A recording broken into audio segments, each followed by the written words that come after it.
جیسا کہ اس وقت پوری دنیا میں کرونا وائرس کی وجہ سے ایک خوف و ہراس پھیلا ہوا ہے، اور ابھی تک کی اطلاعات کے مطابق بہت ساری اموات بھی ہو چکی ہیں، اور جہاں بقیہ دنیا اس پر کوششیں کر رہی ہے، وہاں مسلمانوں کی کوششیں بالخصوص قابل ستائش ہیں کہ مسلم ائمہ اور مسلمانوں کے جو لیڈرز ہیں اور مسلمانوں کے جو علماء ہیں، انہوں نے سعودی عرب سمیت فتاوے جاری کیے کہ مسلمان گھروں کے اندر رہیں اور نمازیں بھی گھروں کے اندر ادا کریں، اور اس بات کا اہتمام کریں کہ بچے، بوڑھے اور سب لوگ جو ہیں وہ اپنے گھروں کے اندر رہیں۔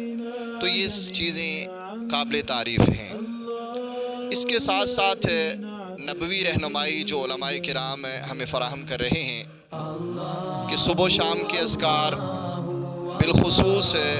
آغاز دن میں بسم اللہ الذی لا یضر مع اسمہ شیء فی الارض ولا فی السماء وہو السمیع العلیم، اس کو 3 بار پڑھ لینا، اور رات سے پہلے 3 بار اس کو پڑھ لینا اللہ کی توفیق سے ہر طرح کے شر سے محفوظ رہنے کا ذریعہ ہے۔ اسی طرح جہاں بھی بیٹھیں اعوذ بکلمات اللہ التامات من شر ما خلق، جس کے پڑھنے میں 1 منٹ کا چوتھا حصہ بھی شاید نہیں لگتا، لیکن بشارت ہے رسول کریم صلی اللہ علیہ وسلم کی زبان اقدس سے کہ لم یضرہ الشیء حتی یرتحل من مکانہ ذالک، جب تک وہ وہاں رہے گا کوئی چیز بھی اسے نقصان نہیں دے سکتی۔ تو یہ وہ حفاظتی تدابیر ہیں جو ہمیں ہمارے دین نے سکھائی ہیں۔ اس کے ساتھ ساتھ میں اپنے پوری دنیا کے لوگوں سے اور اپنے ائمہ کرام اور علماء کرام سے التجا کروں گا کہ وہ اس موقع پر جہاں مسلمان دنیا کی حفاظت کے لیے اپنی مساجد کو چھوڑ کر کے گھر بیٹھ گئے، وہاں ہمیں ان لوگوں سے جو کہ حرام جانوروں کے گوشت کھا رہے ہیں اور ان کی وجہ سے یہ وبائیں پھوٹ رہی ہیں، تو ان سے بھی اس بات کی درخواست کرنی چاہیے اور انہیں سمجھانا چاہیے کہ وہ ان حرام جانوروں کا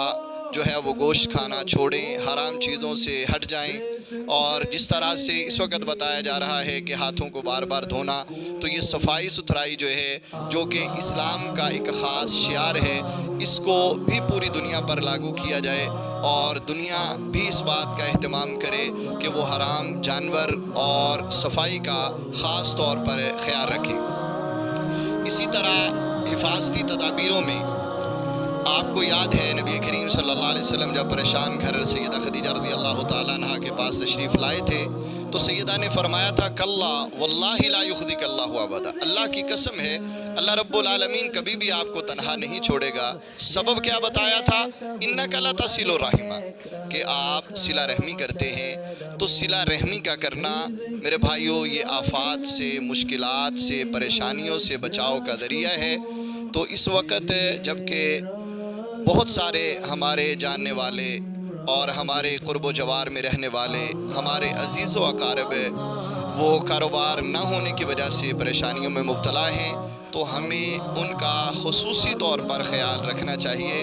اور ان کا تعاون کرنا چاہیے، ان کے ساتھ تعلق کو بڑھانا چاہیے، اور صلہ رحمی اور تعلقات کو مضبوط کرنا نبی کریم کی زبان اقدس سے بشارت ہے کہ یہ عمر میں اضافہ کرتا ہے، رزق میں برکتیں دیتا ہے۔ تو زندگی کی حفاظت کے لیے صلہ رحمی یہ ایک بہترین ٹانک ہے جس کو استعمال کر کے اللہ کی رحمتوں کو حاصل کیا جا سکتا ہے۔ تو میں التجا کروں گا اپنے ان اصحاب ثروت سے کہ جن کو اللہ رب العالمین نے جو ہے وہ صاحب استطاعت بنایا ہے اور وہ صاحب نصاب ہیں، زکوٰۃ دیں گے، تو وہ رمضان کا انتظار کرنے کی بجائے ان گھڑیوں میں، ان لمحات میں اپنی زکوٰۃ کا حساب کر کے سب سے پہلے اپنے عزیزوں رشتہ داروں کا خیال کریں، اپنے قرب و جوار میں رہنے والوں کو دیکھیں، اور مساکین اور فقراء کا خاص طور پر خیال رکھیں۔ اللہ رب العالمین ان مسکینوں پر رحم کی وجہ سے رب کائنات جو ہے وہ انسانیت کے اوپر رحم کر دیتا ہے۔ تو میری پھر بالآخر میں یہ درخواست ہے کہ اذکار کا خیال کریں، کثرت سے نمازیں اور نوافل کا اہتمام کریں، قرآن مجید کی تلاوت کا خیال رکھیں، اور بالخصوص جو ہے اس وقت وہ صدقات کا بالخصوص اہتمام کریں، تاکہ مسلمانوں کو اور عام لوگوں کو، اور اس میں یہ بھی کہوں گا کہ صرف مسلمانوں کو تک محدود نہ رکھیں، بلکہ آپ کے قرب و جوار میں اگر کوئی غیر مسلم بھی ہیں اور وہ بھی اس جو ہے وہ کاروبار کی بندش کی وجہ سے پریشان ہیں، تو ان کا بھی اسی طرح خیال رکھیں جیسے مسلمانوں کا خیال رکھا جاتا ہے۔ اللہ رب العالمین مسلمانوں کی، پوری دنیا کی اور پوری دنیا کی انسانیت کی رب کائنات حفاظت فرمائے ان بلاؤں سے، آزمائشوں سے، مشکلات سے۔ اللہ رب العالمین ہمیں اپنی رحمت سے نکال لے اور ہم پر اپنی رحمتوں کا سایہ جو ہے اس کو ہمیشہ ہمیشہ قائم رکھے۔ السلام علیکم ورحمۃ اللہ وبرکاتہ۔